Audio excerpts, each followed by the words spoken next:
Hello everyone, today I will be factoring using factor theorem. The problem is, show that x minus 4 is a factor of a polynomial equation x cubed minus 6x squared plus 5x plus 12.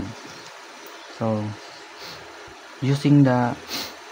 it means that if the factor theorem, dapat yung remainder niya is 0. So using the remainder theorem,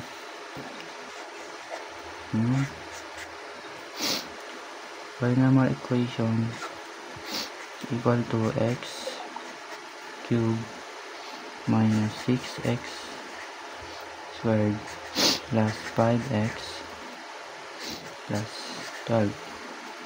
Ngayon, yung x minus 4 natin magiging x4 na lang. Magiging positive. So, isa-substitute natin yung positive 4 sa mga x. 4 equal to 4 raised to 4 cube minus 6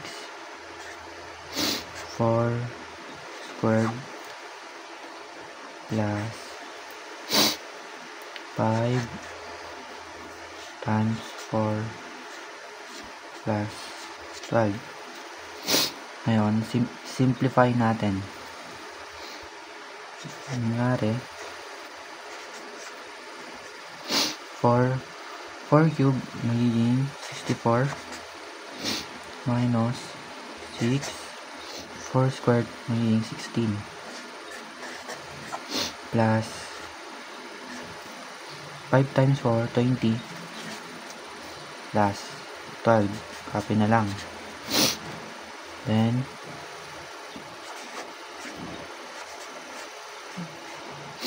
64 minus 96 kasi nga 6 times 16 96 plus 20 plus 12. So ang sagot dyan ay 0. So tama nga. So factor theorem na ito.